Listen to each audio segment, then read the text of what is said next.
Hey, welcome to Kate Crafts. I'm Kate. Today I would like to share with you Fawns New Ta-Da Diorama and the winner of the Fab 5 Hot Bin giveaway. Doggone it, we love Fawn. And the winner is Michelle Christensen 1773. Yay! Congratulations. All the information you'll need is in the description box below. You have 1 week to claim your prize, and congratulations. So here I have the diorama already cut out, and I've used mainly Fall Fling 6x6 paper pack, and then the birch trees there that you see is from the Into the Woods Remix 6x6 paper pack. Now, this was an interesting piece to put together.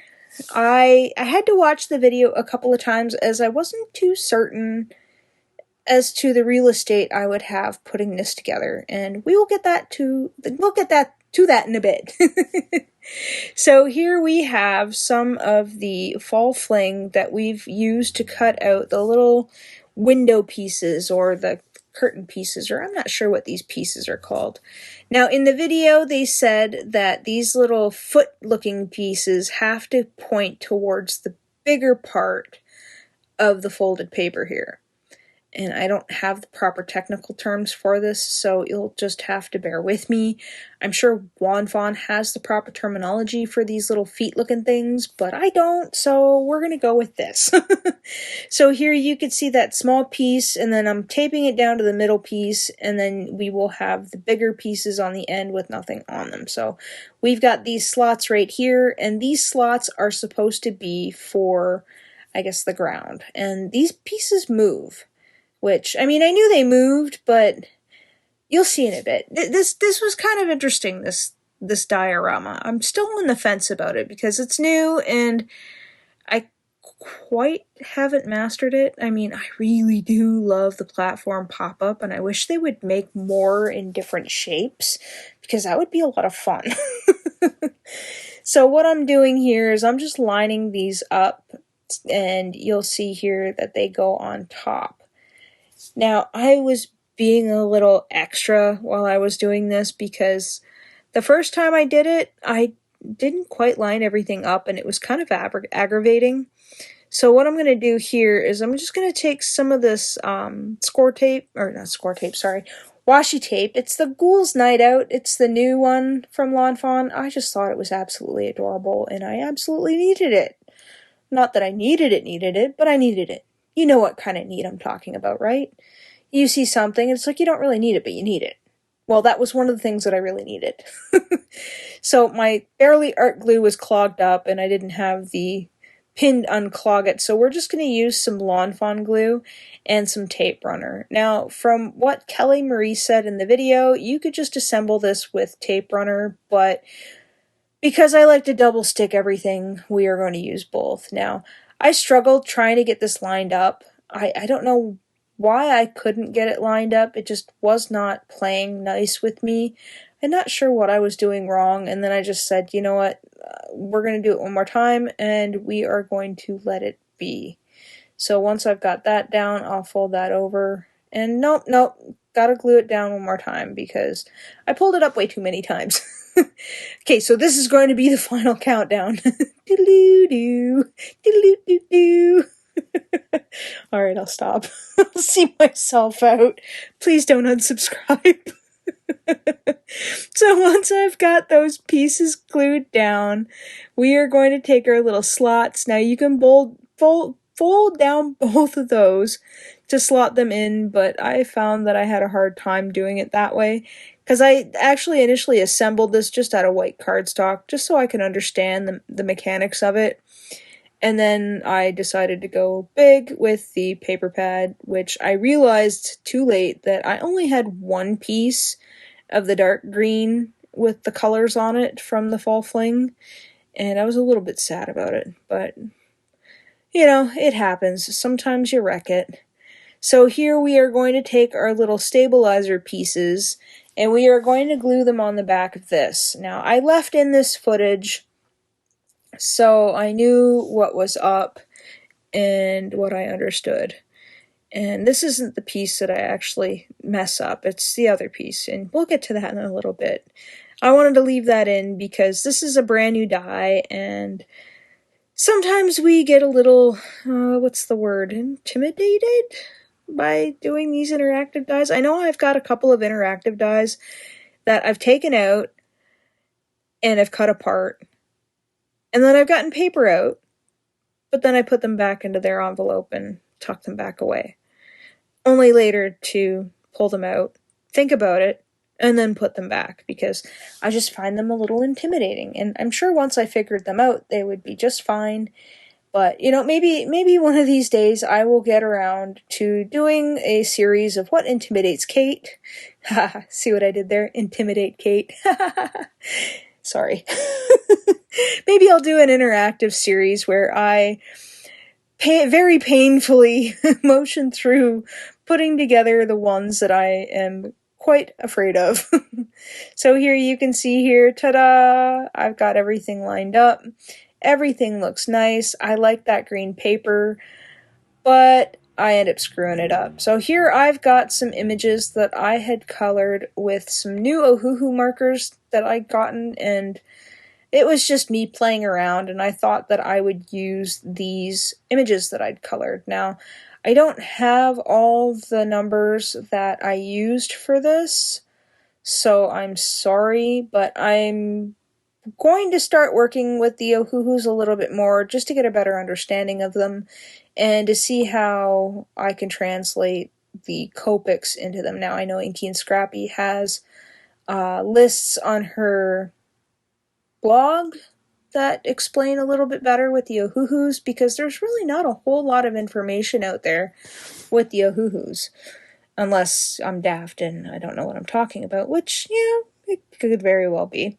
So here I am not really thinking about it, but I'm gluing down this wagon, and this is where things go awry. Now, I hadn't realized how much real estate that I'm allowed to play with in this diorama, and you guys all know how much I struggle with clean and simple cards, or minimalistic cards.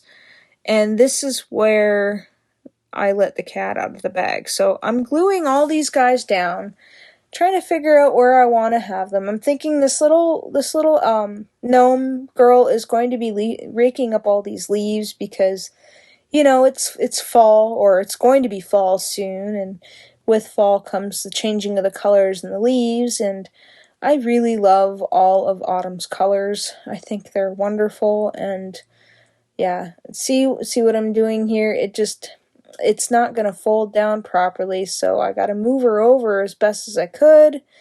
Against my better judgment, I decide that I'm going to glue her down right on top of the leaves and kind of overlap her. Now, I could have moved her in a little bit more, but here you can see that it's not closing because you need to be able to have that little width of the floating bar here to be able to close it. You can kind of see what I'm doing here. That's why I left this part in. So we are going to pull these guys out, and once I've pulled these guys out, then this is where I realize that I don't have any more of this kind of paper. So I end up using the one that matches our little, whatever they're called, the Ta-Da bit. And I end up taking the little man gnome that I colored in with the little girl gnome. I had this big idea in my head that I was going to do this big fall scene and it was going to be epic, and then the next day when I sat down to do it, it didn't sound like a really good idea after all.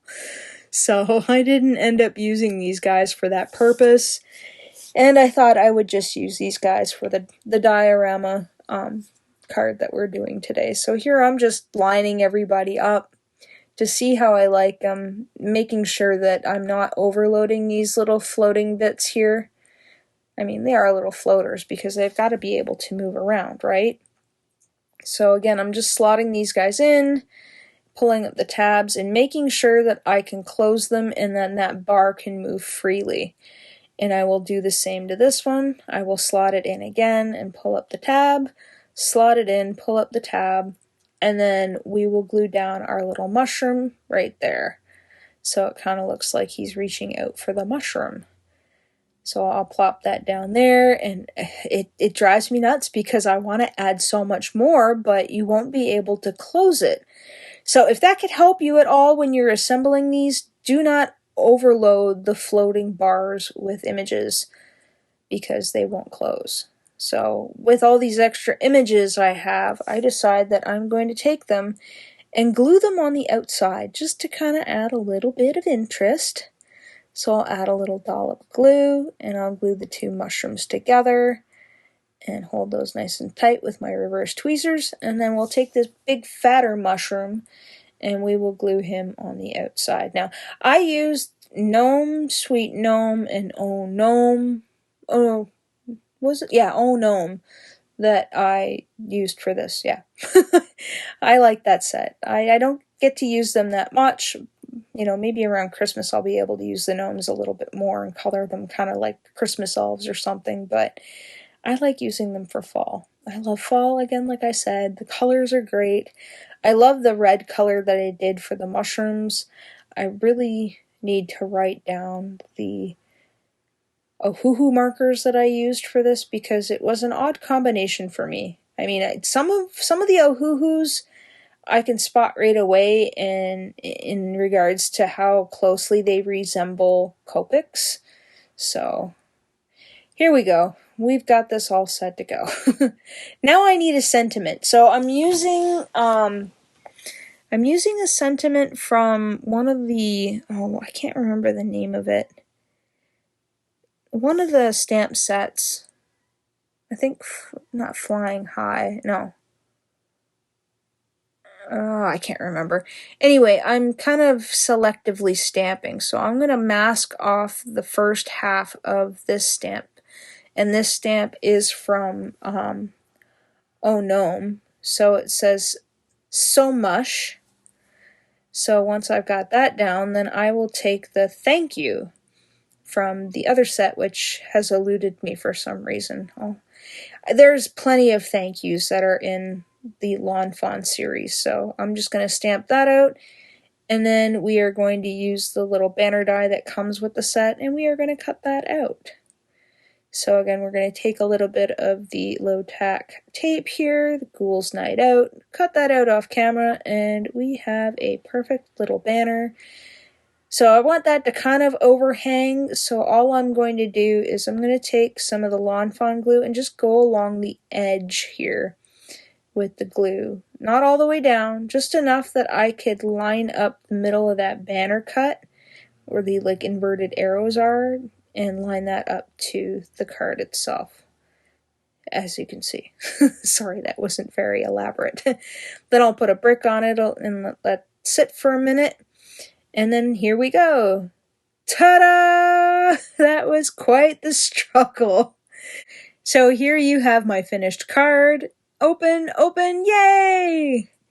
So if you've enjoyed today's content or found it helpful, please give this video a like. I also welcome you to subscribe, as I post weekly. Here's another video I think you might enjoy. Thanks for hanging out with me today. Take care.